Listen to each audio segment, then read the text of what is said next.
पवित्र लहू में इस पूरे दरबार को और पूरे इलाहाबाद को, 70 किलोमीटर के इलाके को यीशु के लहू में ढांक के सुरक्षित करता हूँ। हर एक शराब को और बीमारी, रोग, हर प्रकार की दुष्ट शक्तियों को जो मनुष्यों पर प्रभाव डालती हैं, अंधकार की ताकतें, उन दुष्ट आत्माओं पर जो बुराई, झगड़े, फसाद, चोरी, डकैती, हर प्रकार के अपराध पैदा करती हैं, हम यीशु मसीह के पवित्र नाम से इस पूरे इलाके से उन्हें बांधते, हुक्म देते कि अथाह कुंड में चली जाएं और हमारे मनुष्य सब के सब पवित्र हों और पवित्र आत्मा के चलाए चले, सत्य को जाने और सत्य उन्हें आज़ाद करे। मसीह यीशु ने अपने चेलों से और उन फरीसियों से यही कहा, तुम सत्य को जानोगे और सत्य तुम्हें स्वतंत्र करेगा। प्रभु यीशु मसीह यूहन्ना के 3 अध्याय में, अगर बाइबल है आपके पास तो अपनी बाइबल ज़रूर खोलें और हमारे साथ साथ देखें कि किस तरीके से यीशु मसीह एक बड़े गुरु के हैसियत से अपने शागिर्दों को, उन चेलों को शिक्षा देते थे। यहाँ पर यूहन्ना के 3 अध्याय में फरीसी है, एक निकोदीमस नाम का एक पुरुष है जो यहूदियों का सरदार है, यानी ज्ञानी व्यक्ति है, गुरु है, यहूदियों को शिक्षा देने वाला है, धर्म की शिक्षा देता है, सत्य की शिक्षा देता है ये। और ये गुरु प्रभु के पास रात के समय आता है। लिखा उसने रात को यीशु के पास आकर उससे कहा, हे रब्बी, हम जानते हैं कि तू परमेश्वर की ओर से गुरु होकर आया है, क्योंकि कोई इन चिन्हों को जो तू दिखाता है, यदि परमेश्वर उसके साथ न हो तो नहीं दिखा सकता।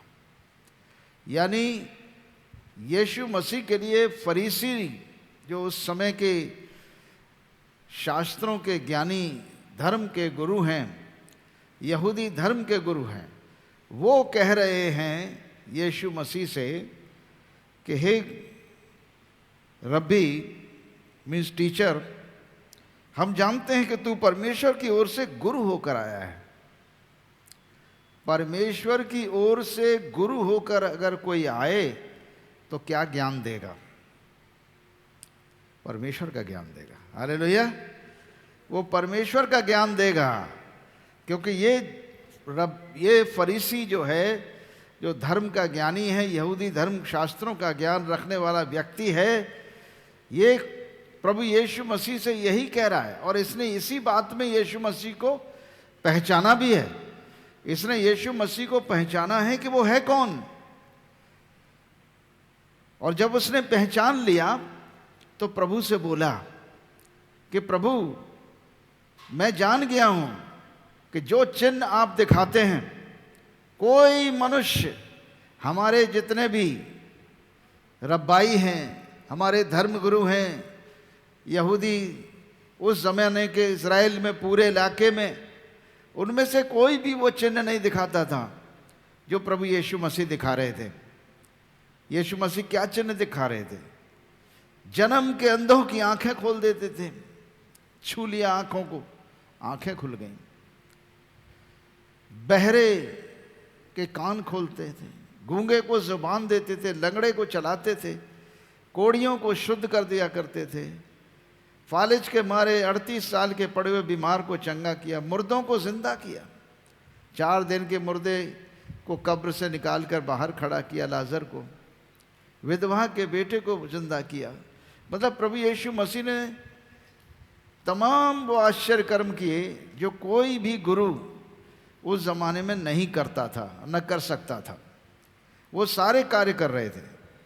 तो यीशु मसीह को वो कहता है कि आप गुरु हैं, हमारे गुरु हैं, सतगुरु हैं, और आप निश्चित रूप से परमेश्वर की ओर से आए हैं, क्योंकि ये काम जो आप करते हैं वो ये सब प्रकट कर रहे हैं हमें कि आप के साथ यदि परमेश्वर न हो, यदि आप में परमेश्वर न हो, तो किसी भी हालत से वो काम आप नहीं कर सकते।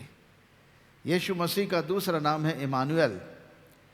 यशाया भविष्यवक्ता ने 7वें अध्याय में कहा था, तुम्हें एक पुत्र दिया जाएगा, एक कुंवारी पुत्र उत्पन्न करेगी, उसका नाम इमैनुअल रखेगी।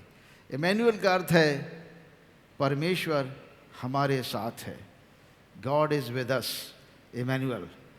तो इमैनुअल प्रभु यीशु मसीह को कहा गया है भविष्यवक्ताओं के द्वारा। तो क्या मतलब है? प्रभु यीशु मसीह केवल गुरु नहीं है, परंतु स्वयं परमेश्वर है। इमैनुअल का अर्थ है परमेश्वर हमारे साथ है। और ये निकोदेमस जो धर्म का ज्ञानी है, बहुत बुद्धिमान व्यक्ति है, यहूदी धर्म के शास्त्रों का ज्ञानी है, भविष्यवक्ताओं की पुस्तकों के ज्ञान रखने वाला व्यक्ति है, जिसने चारों ओर भविष्यवाणियां और भविष्यवक्ताओं को, नबियों को काम करते देखा है। परंतु जो काम यीशु मसीह कर रहे हैं या जो शिक्षा यीशु मसीह दे रहे हैं, वो किसी में उसने नहीं देखी। तो इसलिए वो ये प्रमाणित करता है, फरीसी निकोदेमस नाम का, फरीसियों का, यहूदियों का सरदार है, और वो कहता है कि तू परमेश्वर की ओर से गुरु होकर आया है। अब केवल उसने चिन्हों को देखा, उनके कामों को देखकर बोल रहा है। प्रभु यीशु मसीह ने उस पर कोई गौर नहीं किया, कामों के ऊपर, परंतु उसे और गहरी शिक्षा में ले गए और बड़ा ज्ञान देने लगे। मतलब गुरु उसने कह दिया कि ईश्वर की तरफ से आप गुरु होकर आए हैं। तो प्रभु ने कहा ठीक है, उसके बारे में कोई बात नहीं कर रहे हैं कि मैं गुरु हूं या परमेश्वर हूं या कौन हूं। सीधे सीधे यीशु उससे कहने लगे, मैं तुझसे सच सच कहता हूं। 3 पद में, यूहन्ना के 3 अध्याय उसके 3 पद में सीधा सीधा यीशु मसीह निकोदेमस से कहने लगे, मैं तुझसे सच सच कहता हूं, यदि कोई नए सिरे से न जन्मे तो परमेश्वर का राज देख नहीं सकता। You must be born again. नए सिरे से उत्पन्न होना ही, ये इससे बड़ा ज्ञान और क्या हो सकता है। परमेश्वर ने यह ज्ञान दिया, परमेश्वर के पुत्र यीशु मसीह ने, जो सबका सब, वो सत्य का गुरु है, वो स्वयं सत्य है, और वो एक बड़ा ज्ञान आज के दिन निकोदेमस को दे रहा है। निकोदेमस ने उसको गुरु कहा और कहा कि तू परमेश्वर की ओर से गुरु होकर आया है। प्रभु ने कहा कि अभी भी तुझे हल्का सा पता है, तुझे बहुत थोड़ा सा पता है। तू केवल मेरे कामों को, जो बीमारों को चंगा करने का, अंधों की आंखें खोलने का, मुर्दों को जिंदा करने का, बीमारों को चंगा, दुष्ट आत्माओं को निकालने के, ये सारे काम देखकर तू मुझे समझ रहा है, प्रभावित हो गया है कि मैं तेरा गुरु हूँ और परमेश्वर की ओर से आया हूँ। मैं तुझे इससे बड़े भी ज्ञान की बात बताना जा रहा हूँ। आज तुझे उससे बड़े ज्ञान की बात बता रहा हूँ। तो मैं भी आज आपसे कहता हूँ मेरे प्रियो, आज दुनिया के सबसे बड़े ज्ञान की बात सुन लीजिए। आज सतगुरु हमारा प्रभु यीशु मसीह निकोदेमस को भी बताया 2000 साल पहले, और आज यीशु दरबार के माध्यम से इस सत्य के ज्ञान की बात हमें यीशु दरबार के माध्यम से बता रहा है और कह रहा है कि मैं तुमसे सच सच कहता हूँ, यदि कोई नए सिरे से न जन्मे तो परमेश्वर का राज देख नहीं सकता। अब निकोदेमस कहने लगे, मनुष्य जब बूढ़ा हो गया तो कैसे जन्म ले सकता है? क्या वो अपनी माता के गर्भ में दूसरी बार प्रवेश करके जन्म ले सकता है? यीशु ने उसे उत्तर दिया, मैं तुझसे सच सच कहता हूँ, जब तक कोई मनुष्य जल और आत्मा से न जन्मे तो वो परमेश्वर के राज्य में प्रवेश नहीं कर सकता। जल और आत्मा, बिल्कुल साफ साफ कह दिया, जल और आत्मा। प्रभु यीशु मसीह का जन्म माता मरियम के गर्भ से हुआ, और वो माता मरियम के गर्भ में पवित्र आत्मा के द्वारा वो गर्भवती हुई। किसी मनुष्य के द्वारा जन्म नहीं लिया।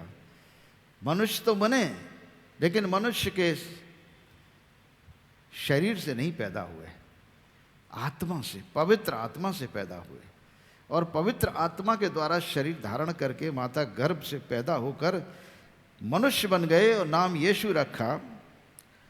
परमेश्वर देह धारण करके मनुष्य बन गया हमारी और आपकी समानता में, और हमें जल और आत्मा से जन्म देना चाहता है। स्वयं उसने जल से और आत्मा से जन्म लिया। प्रभु यीशु मसीह ने स्वयं जल और आत्मा से जन्म मनुष्य के रूप में हमारे लिए लिया। पहला जन्म जो जल से है, जो माता के गर्भ से पैदा होने वाला जन्म जल से जन्म कहलाता है।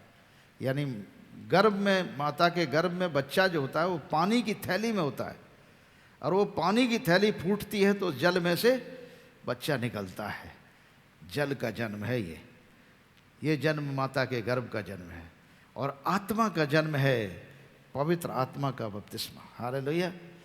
पवित्र आत्मा के द्वारा जन्म लेना। और यीशु मसीह का जन्म पवित्र आत्मा से ही हुआ है, शरीर से नहीं हुआ। माता के गर्भ से जरूर जन्म लिए, जल से जन्म लिए, लेकिन मनुष्य के द्वारा नहीं, पूरी आत्मा से जन्म लिया। हमारा क्या होता है? हमारा जल का जन्म तो हो जाता है, लेकिन आत्मा का जन्म नहीं होता है। आत्मा का जन्म हमारा कैसे होगा? आत्मा से पैदा होने के लिए हमें विश्वास करना होगा। और आत्मा से जन्म देने वाला दुनिया के इतिहास में एकमात्र वही है जिसने स्वयं आत्मा से जन्म लिया। वही हमें आत्मा से जन्म दे सकता है। जिसने स्वयं आत्मा से जन्म नहीं लिया, वो दूसरे को आत्मा से जन्म क्या दे सकेगा? निकोदीमस को यीशु मसीह कह रहे हैं कोई उम्र नहीं है इसकी। जल से जन्म लेने वाली तो उम्र है, परंतु आत्मा से जन्म लेने वाली उम्र कोई नहीं है। बूढ़ा भी आत्मा से जन्म ले सकता है, बूढ़ा व्यक्ति भी नए सिरे से जन्म ले सकता है। और ये आत्मा से जब नया जन्म होता है, तभी परमेश्वर के राज्य में प्रवेश करने का अधिकार मिलता है। हम जानते हैं कि परमेश्वर आत्मा है, पवित्र आत्मा है, सर्वोच्च आत्मा है, और सारी सृष्टि उसके शब्द से बनी है। और मनुष्यों में उसने अपनी सांस फूंकी है, और मनुष्य को उसने जीवित प्राणी बनाया है, अपनी समानता, अपना स्वरूप दिया है। मनुष्य का आत्मा परमेश्वर का दीपक है, जो सब कुछ मनुष्य के बारे में हर भेद जानता है। हमारी आंखों ने क्या किया, हमारी जुबान ने क्या किया, हमारे कानों ने क्या सुना, हमारे हाथ पैर क्या भला और बुरा किए हैं, हमारे मन में क्या भले और बुरे के विचार आए हैं, ये सब हमारी आत्मा से नहीं छुप सकते। यानी मनुष्य की आत्मा से कोई नहीं छुपा सकता। आप अपने माता पिता से छुपा सकते हो, अपने भाइयों से छुपा सकते हो, अपने मित्रों से छुपा सकते हो, पति अपनी पत्नी से छुपा सकता है, और पत्नी अपने पति से छुपा सकती है अपनी बुराइयों को। लेकिन क्या पत्नी अपने आत्मा से कुछ छुपा सकती है? जो उसका आत्मा है, मनुष्य का आत्मा है, जो परमेश्वर का दीपक है, उससे मनुष्य कुछ नहीं छुपा सकता। हमारे आत्मा को जो रिपोर्टर है, हमारे सारे क्रियाकलापों का, हमारे सब कामों का, बाइबल के अनुसार मनुष्य का आत्मा परमेश्वर का दीपक है, और वो सब कुछ देखता है, सब कुछ रिपोर्टिंग करता है। जो कुछ भी हम शरीर में करते हैं, कुछ नहीं छुपता। 20 अध्याय नीति वचन उसका 27 पद, मनुष्य की आत्मा यहोवा का दीपक है, वो मन की सब बातों की खोज करता है। लो, आपके अंदर खोजी बैठा हुआ है। आपके शरीर के अंदर आपकी आत्मा है, मनुष्य की आत्मा है, और ये मनुष्य का आत्मा यहोवा का दीपक है, जिसकी जिम्मेदारी है कि वो परमेश्वर को, यानी हमारे सृष्टिकर्ता को, हमारे सब कामों की रिपोर्ट करे। हमारी आंखों ने क्या देखा, किस प्रकार का सिनेमा, किस प्रकार की बातें, किस प्रकार की बुराइयां, अशुद्ध चीजें हमारी आंखों ने देखी, कानों ने सुनी, जुबान ने बोली, हाथों ने की, हृदय में रची, पैरों को चल के गए, ये सब कुछ रिपोर्टिंग यहोवा का आत्मा, मनुष्य का आत्मा जो यहोवा का दीपक है, जो हर वक्त जलता है यहोवा के सामने, हर चीज़ की रिपोर्टिंग करता है। इसलिए मनुष्य भय खाओ, किसी मनुष्य से नहीं, अपनी आत्मा से तो डरो, अपनी आत्मा से डरो भाई। किसी की जब बुराई करते हो, किसी के बुरे कुछ बारे में बुरा सोच रखते हो, किसी को नुकसान पहुंचाते हो, किसी को गाली बकते हो, श्राप देते हो, बुराई करते हो, परमेश्वर ने एक तुम्हारे अंदर आत्मा रखा है, उससे कुछ नहीं छुपेगा। वो यहोवा का दीपक है, भय खाइए। वो रोशनी जलाकर सब कुछ अंधेरे में देख लेता है। आप अंधेरे में छुपा के रखते हो, अपने विचारों को छुपा के रखते हो अंधेरे में, लेकिन जो तुम्हारा आत्मा है वो उजियाला करके सब कुछ देख लेता है कि हमारे हृदय में क्या है। इसलिए हमें कम से कम, अगर ईश्वर और मनुष्य से नहीं डरते हैं, अपनी आत्मा से तो डरें। हमारी आत्मा सब रिपोर्टिंग कर रहा है, सब कुछ देख रहा है, इसलिए भय खाइए। आप परमेश्वर का मंदिर होने जा रहे हो, परमेश्वर की आत्मा का मंदिर बनने जा रहे हो। और ये जब मंदिर बनोगे, जब परमेश्वर का आत्मा तुम्हारी आत्मा के साथ इसी शरीर में संगति करेगा, हालेलुया। जब परमेश्वर का आत्मा हमारी आत्मा जो इस शरीर में है इसमें संगति करेगा, तब हम परमेश्वर का मंदिर बन जाएंगे और परमेश्वर का आत्मा हम में वास करेगा, आनंदित होंगे, परमेश्वर की शांति हमारे अंदर रहेगी। तो यीशु मसीह का जन्म आत्मा से हुआ, पवित्र आत्मा से और जल से भी। इसी प्रकार हमारा जन्म भी जल से हुआ है। हमें आत्मिक जन्म की भी आवश्यकता है, पवित्र आत्मा के बपतिस्मे की भी आवश्यकता है। लूका नबी की किताब उसका 3 अध्याय और उसका 16 पद, यूहन्ना बपतिस्मा देने वाला, लूका नबी की किताब उसका 3 अध्याय उसका 16 पद। यूहन्ना बपतिस्मा देने वाले ने कहा, मैं तुम्हें पानी से बपतिस्मा देता हूं। मतलब पानी से बपतिस्मा यूहन्ना बपतिस्मा देने वाला दे रहा है। क्यों दे रहा है? कि आप अपने गुनाहों से पछतावा करें, पुराने जीवन को दफन कर दें पानी के अंदर, और पानी से जब बाहर आते हैं तो नया जन्म प्राप्त करते हैं, नए मनुष्य बनकर आते हैं। पुरानी बुराइयों को दफन कर देते हैं और नए मनुष्य बनकर जल में से बाहर आते हैं। इसका अर्थ ये भी है जल का बपतिस्मा, दोनों अर्थ हैं। यीशु मसीह ने भी जल का बपतिस्मा लिया था। यूहन्ना बपतिस्मा देने वाले के द्वारा प्रभु यीशु ने भी जल का बपतिस्मा लिया, लेकिन उन्होंने अपने पाप से पछतावे का बपतिस्मा नहीं लिया, मन फिराने का नहीं है। उन्होंने हमारे लिए अपने आप को एक परमेश्वर का मेमना बनाकर तैयारी के लिए बपतिस्मा लिया है, हालेलुया। एक मेमना जो है तैयार किया गया है, जो हमारे लिए कुर्बान किया जाएगा। उसने कहा, मैं तो तुम्हें पानी से बपतिस्मा देता हूं, परंतु वो आने वाला है जो मुझसे शक्तिमान है। मैं तो इस योग्य नहीं था कि उसके जूते के बंधों को खोल सकूं। वो तुम्हें पवित्र आत्मा और आग से बपतिस्मा देगा। यही जन्म है आत्मा का।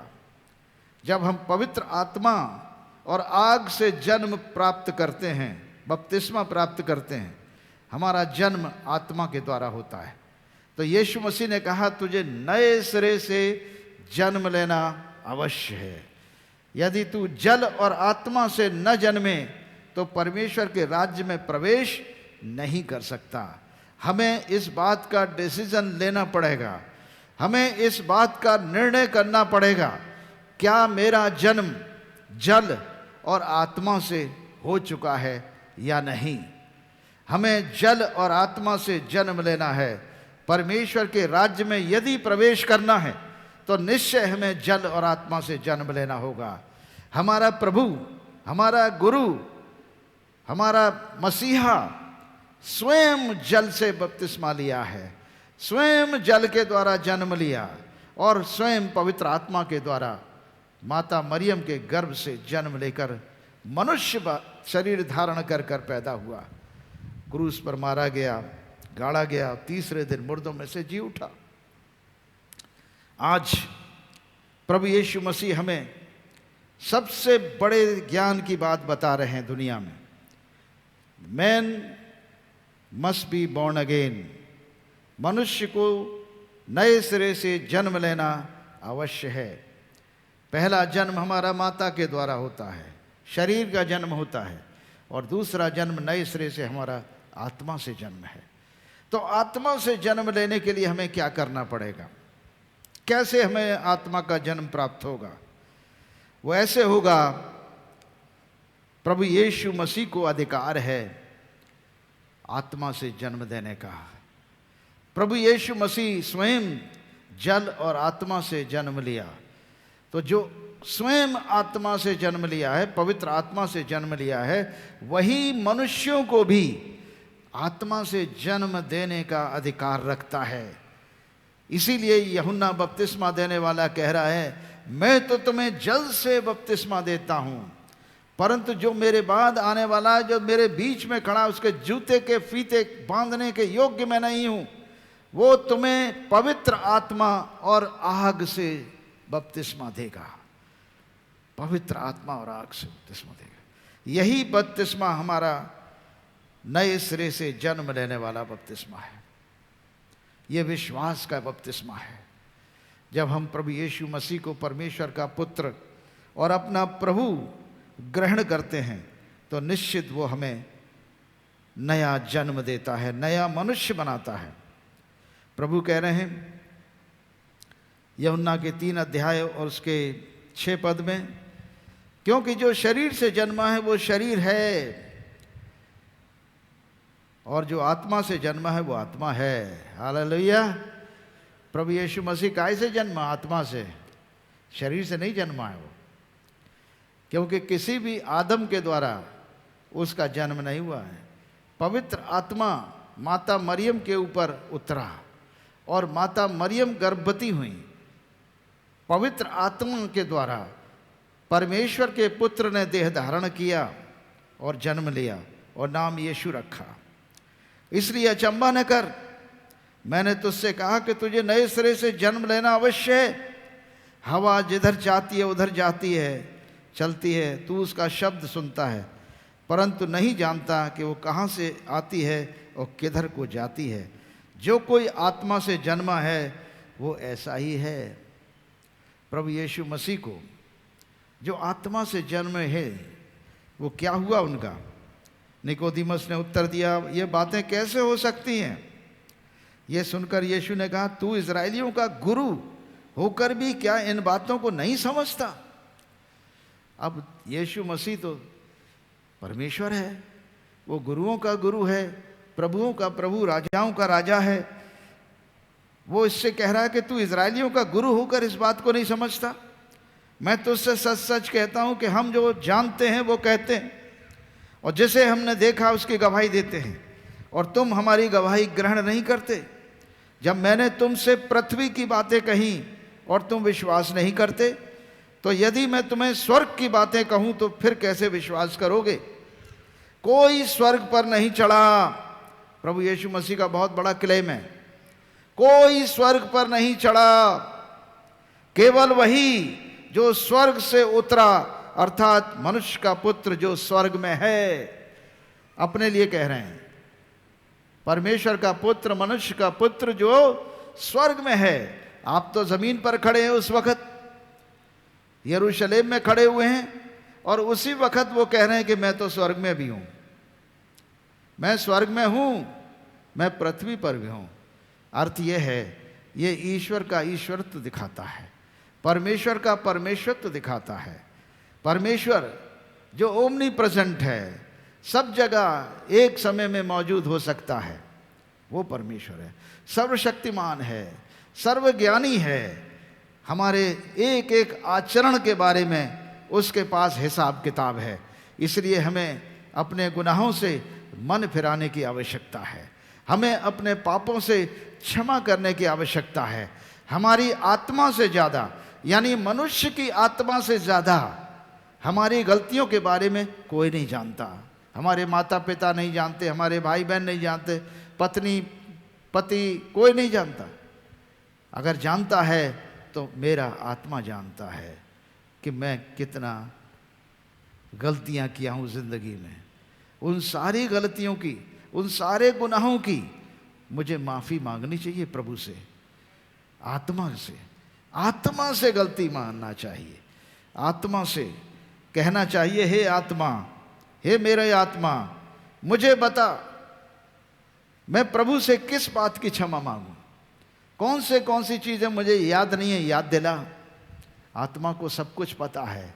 मनुष्य का आत्मा हर चीज़ याद रखता है, उसकी मेमोरी कभी फेल नहीं होती है।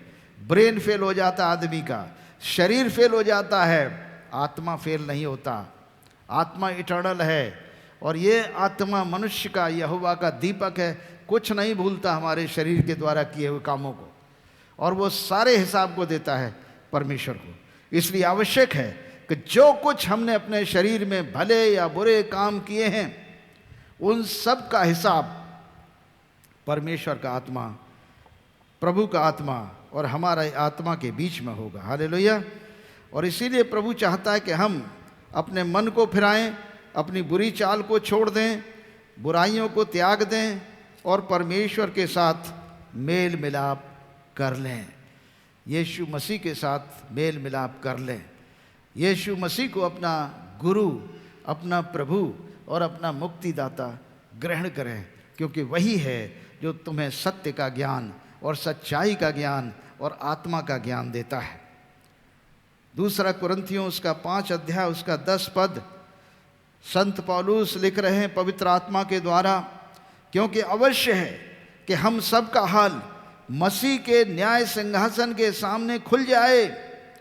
हर एक व्यक्ति अपने अपने भले बुरे कामों का बदला जो उसने देह में किए हों पाए।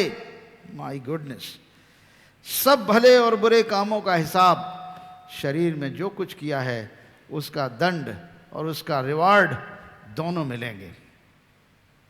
अर्थ यह है, ये मत समझिए कि आप मर गए और आपका काम तमाम हो गया, अब आपको किसी को हिसाब नहीं देना है।